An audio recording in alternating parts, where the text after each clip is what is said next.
Good morning, everyone. Thank you for joining us today for our first Agnico Eagle employee panel discussion.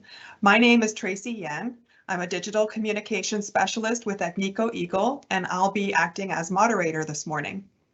This panel consists of 4 of our English-speaking employees, and at 12 p.m. following this session, we'll have a panel of 4 French-speaking employees. So for our bilingual attendees, please feel free to join us in the second session as well.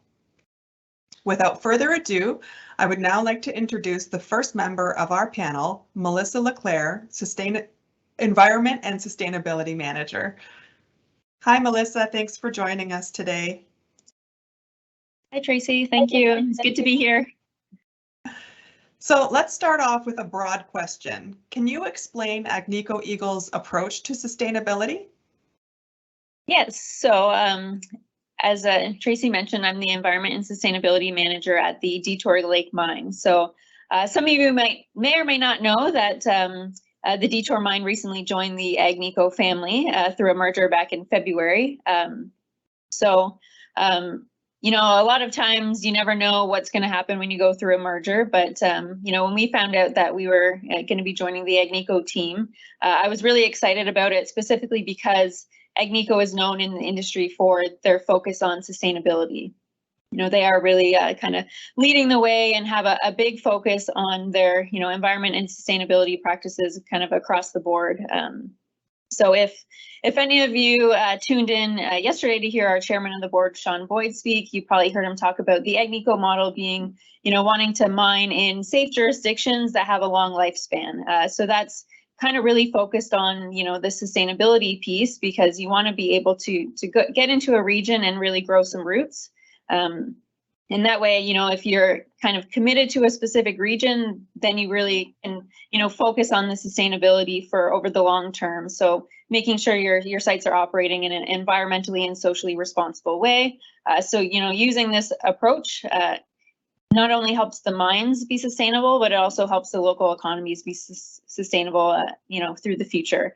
So yeah, we really want our sites to be operating responsibly by incorporating, you know, all of the environmental and social impacts through all of the life stages of our mine planning. Sorry, Tracy, I didn't mean to cut you off.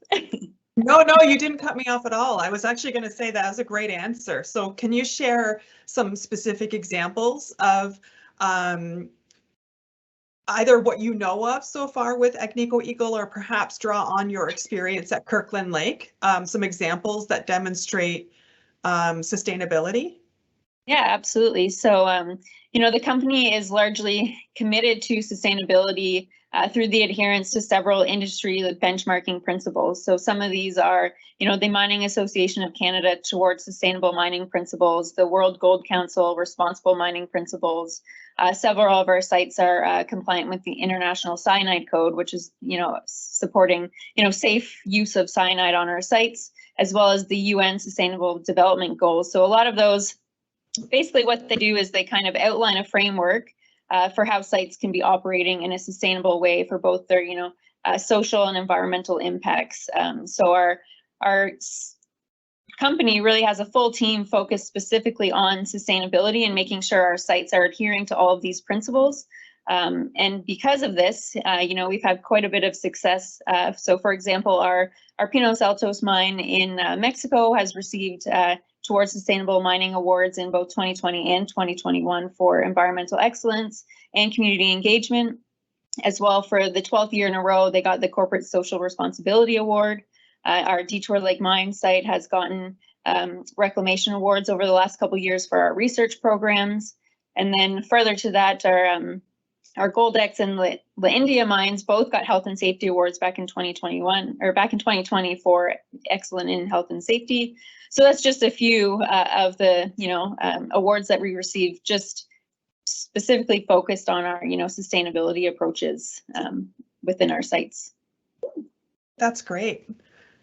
So can you share some information around the company's approach to things like wildlife, water management, and climate change?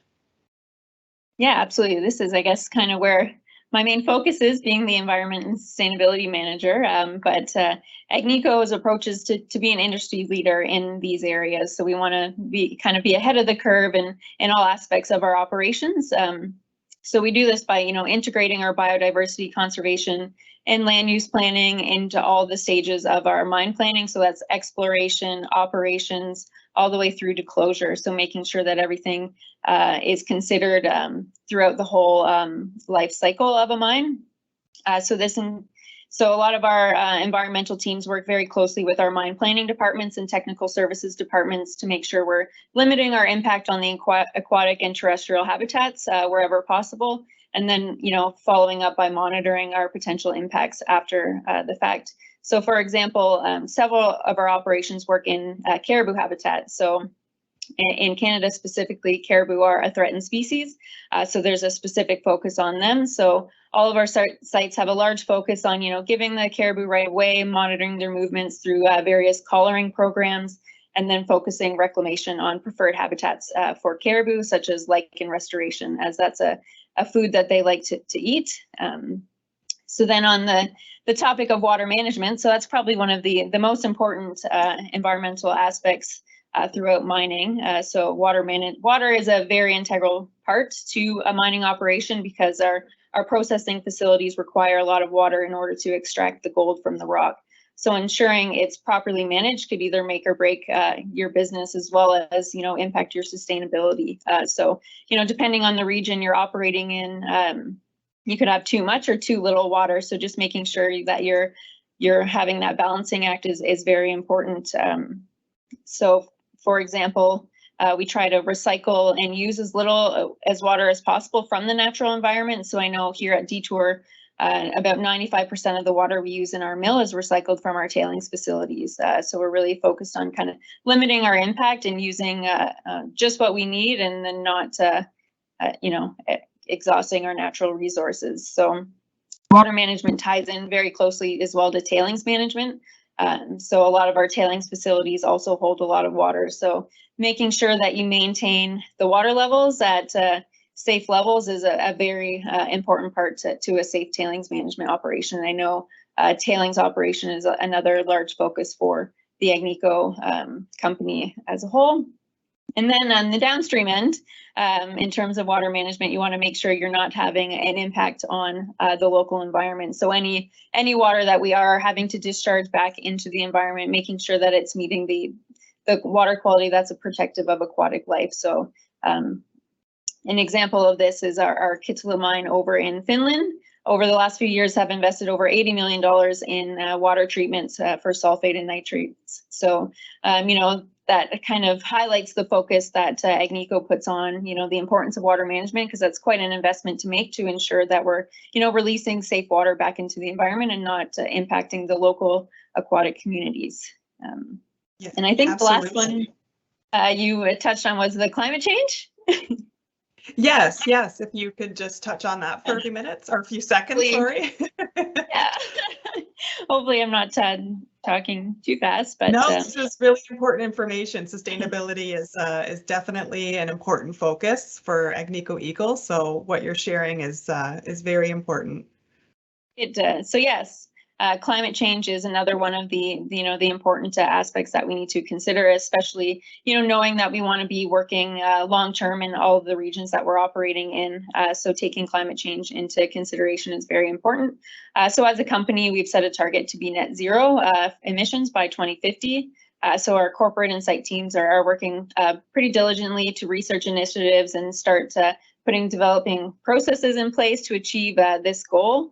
So as a mine, as an operation or company, several of our mines are in remote locations, so we rely fairly heavily on diesel to keep our fleets running and keep the operations moving. So diesel emissions are actually our largest emitter of carbon emissions. So putting a focus on, really making our hauling efficient.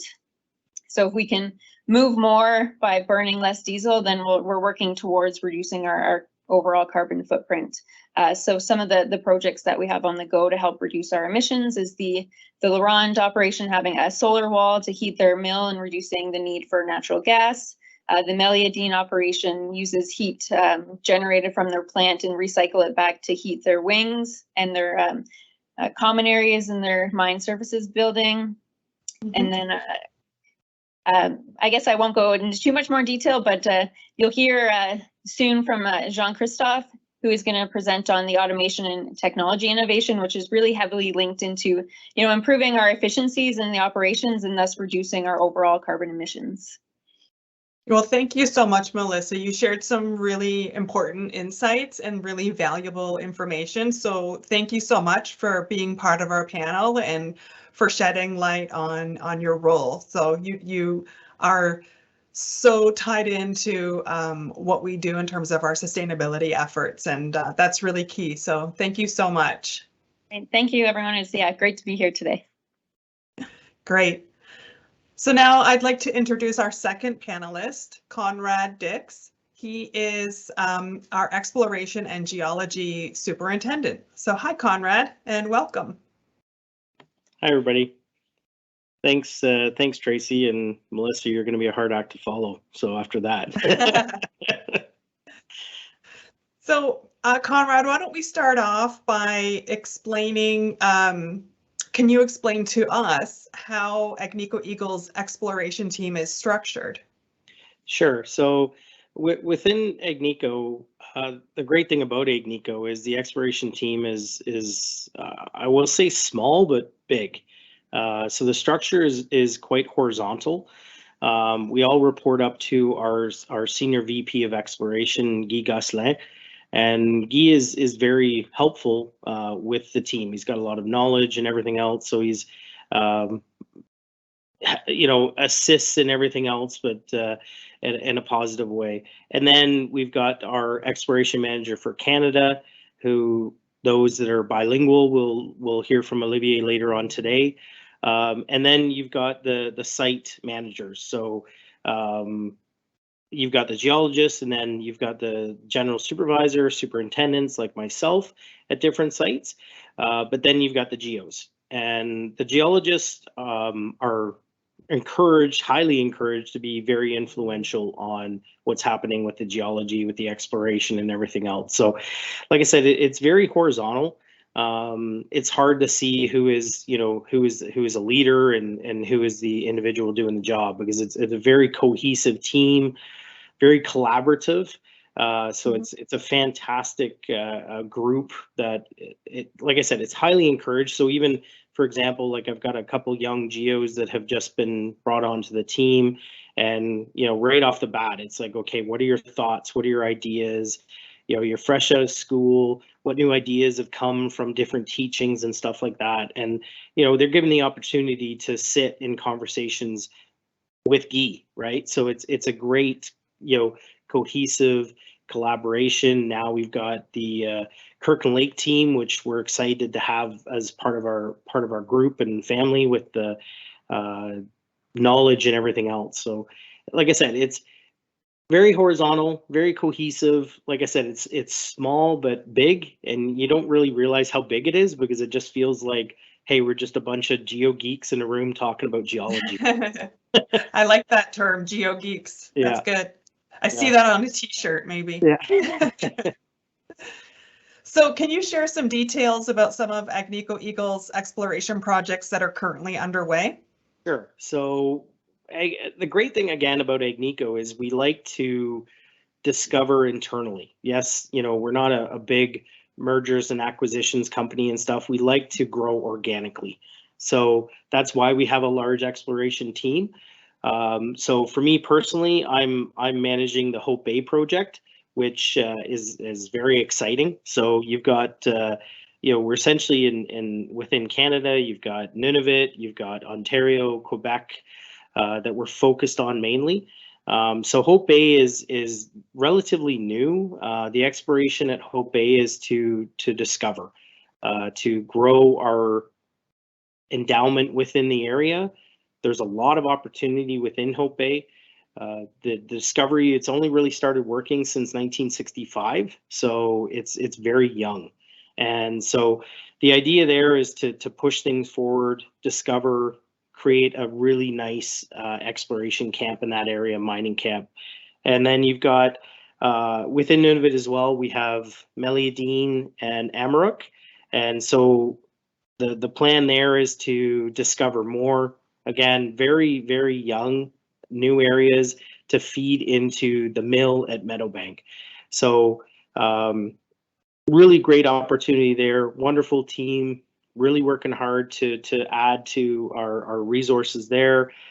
The exciting thing about the recent merger with Kirkland Lake Gold is you've got Kirkland Lake, right? And I recently, well, before going to Hope Bay, I was managing the Kirkland Lake project as well as some other projects in Ontario, and I couldn't have been happier with the fact that we merged with Kirkland Lake, because you would always sit there, look at your map and think, oh man, we'd love to drill there. Well, now we have the opportunity, right? So, and I know that on the Kirkland Lake side, it was the same thing. Oh, we'd love to, get across that claim border and drill down into these areas. And now they're also able to do that. So I think Kirkland Lake is going to be a very exciting project going forward. It always has been, but there's a lot of history there that I think we can really work together on. And then, Melissa's at Detour. So again, wonderful project. So Ontario right now is a pretty exciting opportunity for Agnico within Kirkland Lake and Detour and other areas. You got the Timmins office, a lot of good projects going on and coming out of that office as well. So and then you've got Quebec, right? So you've got LaRonde, you've got Goldex. Again, really exciting things. Most of that stuff is probably at depth. So you're going to have to get a bit deeper with these, historic mining camps. A lot of the stuff on surface has already been discovered. So now we need to, think out of the box a bit more. What opportunities do we have at depth? And that's what we're looking at now. So within the region of Quebec, it's essentially, like what have we not discovered deeper? And that's what our focus is there. Well, that's exciting, and I think what you've been laying out suggests that there's a lot of career opportunity and exploration at Agnico, given the growth position that we're in right now. So, as a geo nerd, as you described yourself, can you share your insights around what skill sets geologists and technicians will need to be successful in the mining industry in the near term, and what you might foresee even in the near future? Sure, and our industry is changing a lot, right? Technology, I've been in the industry for, I can date my 25 years. So in the industry, when I first came out to now, it has changed significantly, and it's something that I'm quite proud of, because we're starting to analyze the data a lot more, and we're starting to utilize technology to a different level that we have never done in the past. And so I think for geologists and technicians and that kind of thing moving forward, we're going to become more data analysts, right? Which, again, as a geo geek, data is what we love, right? Because it gives you the opportunity to understand, to get into the details, like, with mineralogy, with geochemistry and everything else, right? Like when we send an assay to the lab, we don't want one element, we want them all, right? Because we want to understand, how these elements interact with each other to determine, okay, well, if I see these elements, I'm going to get gold or I'm going to get copper and that type of thing, right? So by understanding all of that, you're going to then be better at, discovering, right? So, but at the same time, you still need to be out there, right? You still need to go out in the outdoors. You still need to look at the rocks, because at the end of the day, it's a mix of applied science, cutting edge technology, AI and that kind of thing, but you still need a sledgehammer. You still need to go out there with a geo tool and scrape off the moss and whack off a rock and have a look at it, right? So it still needs to be hands-on, but we're going to start looking at a lot of data. So you got to get, no mine has ever been discovered by looking at a computer screen, right? So you need to get boots in the field. You need to really understand what your geology is and what your rocks are. But at the same time, you get to have some fun and look at some bunch of data and really, geek out on the science side of it. But at the end of the day, you need that drill core. You need to be able to send it to the lab to get the, information back and make a discovery. Well, it sounds like there's never a dull moment, that's for sure. No, not in exploration. There isn't. That's for sure. Yeah. That's awesome. Well, thank you so much, Conrad, for taking the time out of your busy schedule to be with us today and for sharing that great insight into your role. I It's really my pleasure. appreciate it. Yeah. Thank you very much, Excellent. Tracy. So now I'm happy to introduce our third panelist, Jean-Christophe Gouraud. He is our Technical Services Innovation Coordinator. Hi, Jean-Christophe. Thanks for joining us today. Hi, Tracy. Thanks for inviting me today. I'm excited to talk about innovation at Agnico. That's great. So why don't we start by talking about how new technology is evaluated at Agnico Eagle? Can you walk us through a little bit around that process and how technology is evaluated?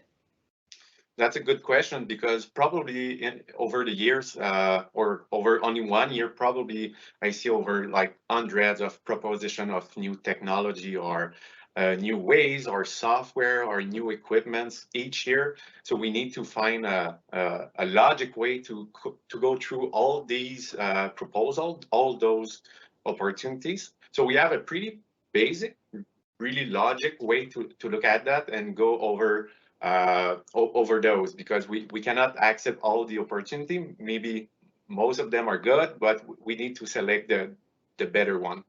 So it's pretty easy. The first step that we're going over is always to look if the technology will fit with the culture of Agnico Eagle first. So that's the first step. And at the same time, we're looking if it fixes a problem or an issue that we have already.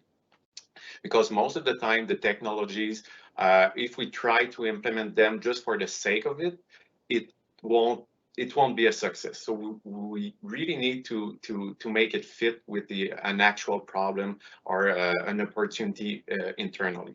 After that, if there is a good fit with the current operations that we have, the next step will be to do an assessment with the subject matter expert. It can be people like Melissa or Conrad on geology or environment, or it can be on the mining side. So we get the people that are expert in their field and we go over them and look at the technology if it makes sense on the technical side, but also on the financial side. And if it's making sense, the next step is then to try it on the field. So as Conrad said, we are trying to do stuff boots on the ground. The goal is to make sure that what we're doing, the technology we are trying to implement makes sense. It have a benefit for the company. It's adding value. So we're trying to do that with a smaller scope. And if it works with a smaller scope, then we can think to expand that for a complete operation or even to go to the different division into the company. Okay, great. So I know in my own experience in writing content and learning about the industry, we sometimes hear the term mining 4.0 floating around. So can you explain what that term means? Yes. What that will do when we see that? Yeah, I'll try to explain that as better as I can. It's a really a buzzword right now, everything about 4.0 and stuff like that.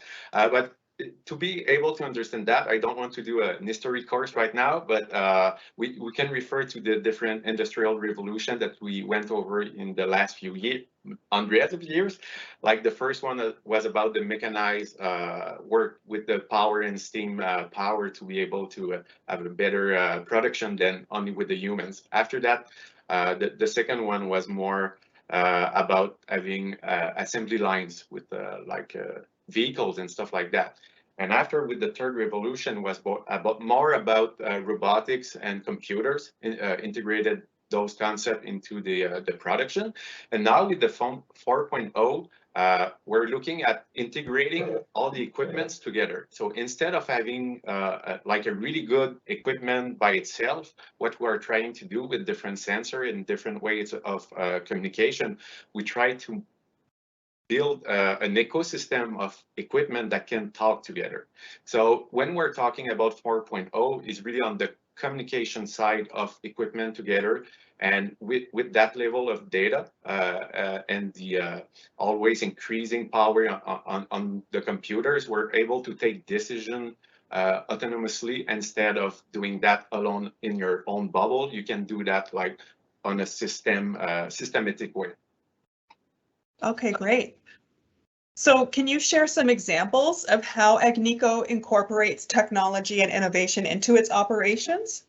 Yeah, I'll try to cover maybe the main ones or the most popular, but there is so many of them. Like at Detour, I know they have done a lot of work.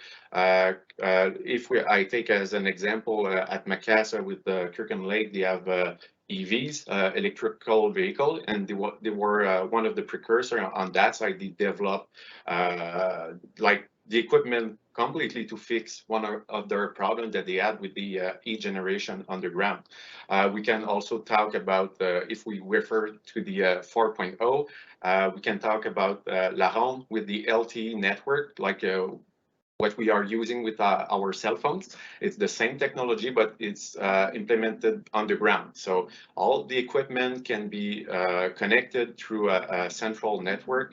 On that way, we can track where the equipment are, where the people are located underground. So that's one of the main improvement we've seen over the years on the communication side. And we can also think about Goldex, where they changed, because when we're talking about innovation, it's not always about new technologies and new stuff like that. It's often about changing ways we're doing stuff. Like at Goldex, with the railwayer, they are now replacing trucks, moving material, moving the ore through what we call the railwayer is like trains, but underground. So it's really like another innovative way of doing business, because it's not a new technology. It was already existing, but it was taking a problem that they had and they needed to fix it, and they found a way to do that. So that's some example that we're doing, but I could name like hundreds of them, like automated railroads and stuff like that, but yeah. That's really great. So when Melissa was speaking to us earlier about sustainability, she sort of hinted that there was a connection between your role and sustainability. So can you touch on a little bit what role technology and innovation plays in our sustainability efforts?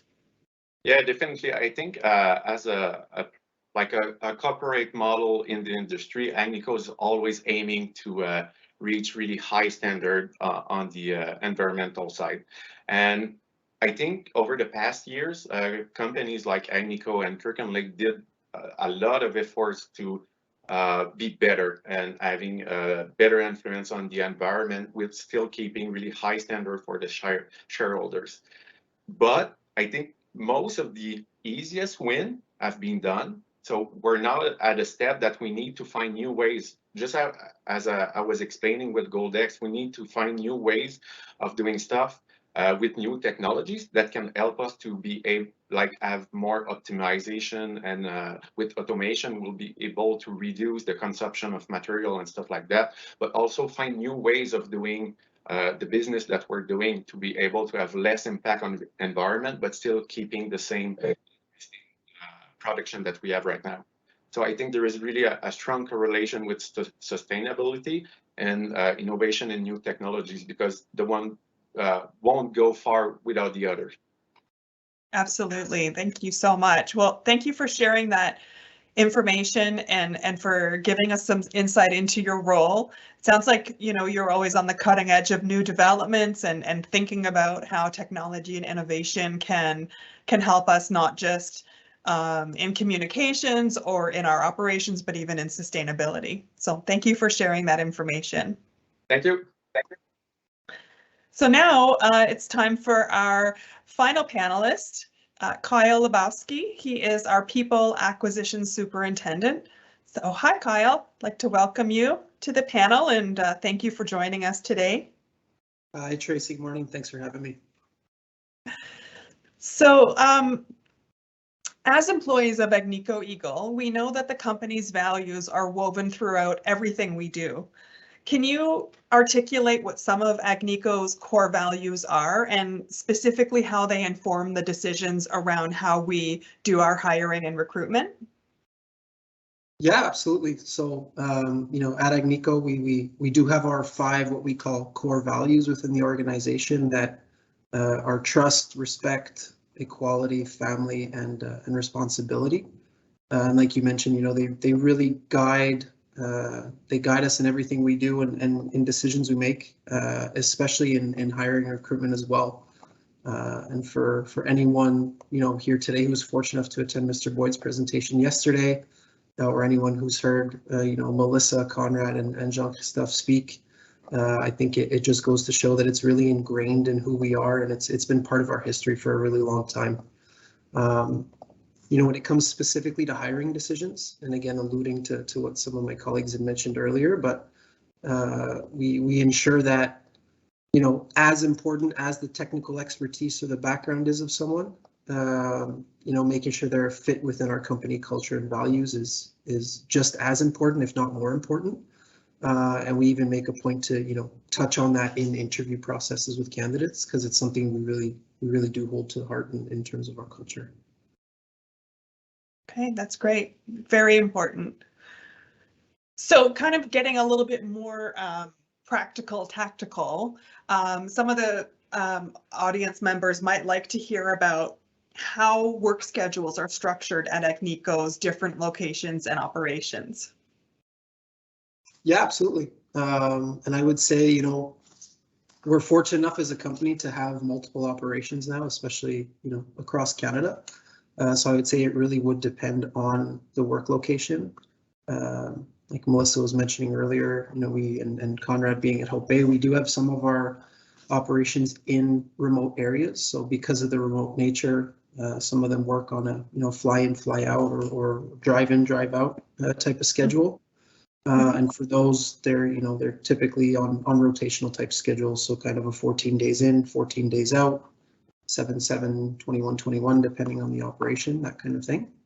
And then for other operations that are based more in, I guess I'll call them non-remote areas or some of our regional offices as well, we could have a typical Monday to Friday schedule. We do have other differing schedules, like every second Friday off or rotating kind of 5/4, 4/5 type of work. So we really do have a lot of different opportunities and types of schedules to be able to make sure that operations can run and that we can make sure we support operations accordingly.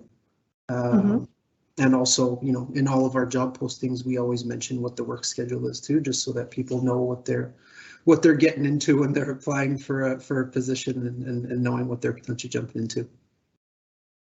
Yes, absolutely. So a lot of people on the call today and people that are at the virtual fair yesterday and today are going to be applying to positions that we have. So can you walk us through briefly Agnico's recruitment process? Yeah, absolutely. So all of our opportunities are posted online in the careers section of our website. And with the recent merger with Kirkland Lake as well, all of the opportunities in Timmins, at Detour, at Macassa are all housed within the larger Agnico website. So anybody interested in any of our operations can go there. They're posted in other platforms and locations like LinkedIn and some of those areas as well. But basically, in a nutshell, what the process is we will post all of our positions. We'll throughout and at the end of the process, screen all of the candidacies, contact candidates for first phone calls with a member of either our recruitment or HR team for our first kind of formal discussion, and then go through our second round of interviews, shortlist our candidates, and make our hires from there, basically. So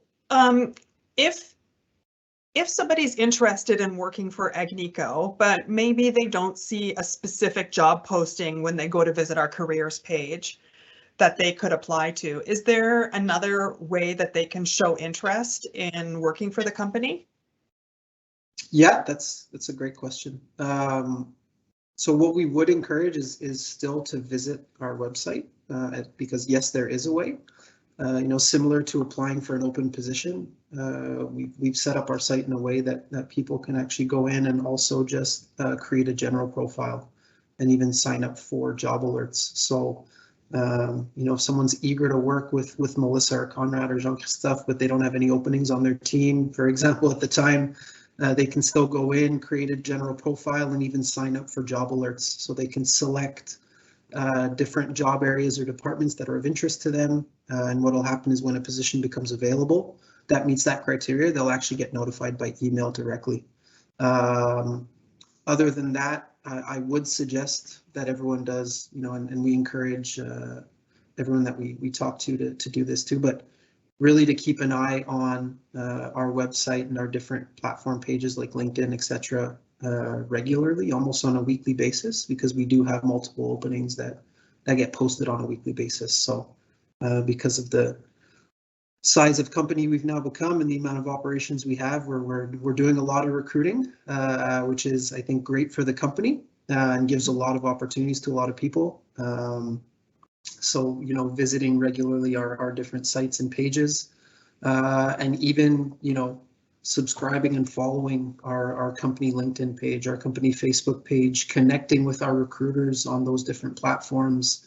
We even with some of our hiring managers a lot of hiring managers have been a really good help in recruitment and in sharing jobs on their social networks and helping us to source candidates. And just the more people you're able to connect with and stay in the know in terms of opportunities, I'd say the better chances you would have for sure. Absolutely. So people have a lot of options, which is great. So thank you so much, Kyle, for sharing that information. I'd like to just take a moment to thank all of our panelists once again for taking the time to shed light on their individual roles and for answering all of our questions. I also would like to thank everybody who attended this session. I hope you found it valuable, and I hope you were able to learn something new about the company and about these different roles. And if you haven't done so yet, I encourage everyone to visit our Career Expo. You can browse our pavilions and you can also chat live with our recruiters in different areas. We've got recruiters representing Nunavut, Ontario, Quebec, and our trades. This concludes our employee panel discussion. Thank you so much, everybody, and enjoy the rest of your day.